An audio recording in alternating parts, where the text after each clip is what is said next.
नमस्कार विद्यार्थी मित्रांनो, आज आपण दीपावली गृहपाठ इयत्ता 4 परिसर अभ्यास 1 संपूर्ण उत्तरासहित पाहणार आहोत। चला तर मग सुरू करूया। प्रश्न पहिला आहे, रिकाम्या जागी योग्य शब्द भरा। काही प्राणी पिल्लांना जन्म देतात तर काही अंडी घालतात। फुलपाखराच्या आळीला सुरवंट म्हणतात। मेंढ्यापासून मिळणारी लोकर घोंगड्या बनवण्यासाठी उपयोगी येते। आंब्याला आलेल्या फुलोऱ्याला मोहर म्हणतात।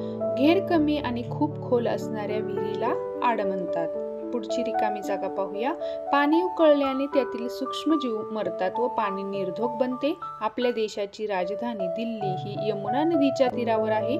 भारतातील शेती व्यवसाय प्रामुख्याने पावसाच्या पाण्यावर अवलंबून आहे। रोजच्या कामातून होणारी शरीराची झीज भरून काढण्यासाठी अन्नाची गरज असते। आणि शेवटची रिकामी जागा आहे, पृथ्वीपासून जसजसे उंच जावे तसतशी हवा विरळ होत जाते। पुढचा प्रश्न पाहण्या अगोदर एक लाईक नक्की करा आणि चॅनलला सबस्क्राईब करायला विसरू नका।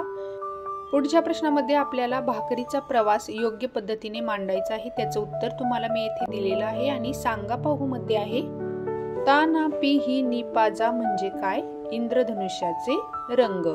आता पुढचा प्रश्न पाहूया, त्याआधी एक लाईक नक्की करा आणि कमेंट करायला विसरू नका। तक्ता पूर्ण करा। फळांचे चित्र, फळांचे नाव आणि कोणत्या ऋतूत असते? आंबा उन्हाळ्यामध्ये असतो, संत्री उन्हाळा आणि हिवाळा, फणस पावसाळा, केळी सर्व ऋतूंमध्ये असते आणि सफरचंद हिवाळा ऋतूमध्ये असतो। द्राक्ष उन्हाळा ऋतूमध्ये असतात, पेरू पावसाळा आणि हिवाळा आणि अननस सर्व ऋतूंमध्ये असते। अशा प्रकारे आपल्याला हा तक्ता पूर्ण करायचा आहे। आता पुढचा प्रश्न पाहूया, ज्वलनास ऑक्सिजनचा गरज असते। या प्रयोगाची कृती लिहा। कृती तुम्हाला लिहून दिलेली आहे। सांगा पाहू यामध्ये आहे, माणूस चंद्रावर कशातून गेला? अंतराळ यानातून। पुढचा प्रश्न आहे, 2-2 नावे लिहा। आपल्याला प्रत्येकी 2-2 नावे लिहायची आहेत। प्रमुख अन्न पदार्थ गहू तांदूळ, प्राण्यांपासून मिळणारे पदार्थ दूध अंडी, आंबट फळे चिंच लिंबू, कडू पदार्थ कारले मेथी दाणे, तिखट पदार्थ मिरची, गोड फळे आंबा केळी, मसाल्याचे पदार्थ लवंग दालचिनी, तेलासाठी वापरली जाणारी पिके सूर्यफूल करडई, समुद्रातून मिळणारे खाद्यपदार्थ मीठ आणि मासे। तक्त्यात कपडे धुण्यासाठीच्या नैसर्गिक वस्तू लपल्या आहेत, त्याची यादी करायची आहे आणि तक्त्यामधील नावे आपण शोधून लिहिणार आहोत। रिठा सोडा चुनखडी आणि हिंगणमीठ। पुढचा प्रश्न पाहूया, घरगुती उपचार लिहा। सर्दीसाठी आपण गरम पाण्याची वाफ घेणे आणि आल्याचा तुळशीचा काढा घेणे। घसा दुखला तर मिठाच्या गरम पाण्याने गुळण्या करणे आणि छोटी जखम असेल तर जखमेवर हळद लावणे। सांगा पाहू यामध्ये आहे, महाराष्ट्र राज्यात एकूण किती जिल्हे आहेत? आणि याचं उत्तर आहे 36। पुढचा प्रश्न पाहूया, दिलेल्या इंद्रियांची कार्य लिहा। आपल्याला इथे काही चित्र देण्यात आलेली आहे। पहिलं चित्र आहे फुफ्फुस आणि त्याचं कार्य दिलेलं आहे। दुसरं आहे जठर आणि तिसरं आहे हृदय। पुढची आकृती आपल्याला दिलेली आहे मेंदू। त्या सर्वांचं कार्य तुम्हाला इथे व्यवस्थित लिहून दिलेलं आहे। उत्तर वाचून व्यवस्थित लिहून घ्या। आपली दीपावली गृहपाठ वही पूर्ण करा। व्हिडिओ आवडला असेल तर लाईक शेअर सबस्क्राईब नक्की करा आणि कमेंट करायला विसरू नका।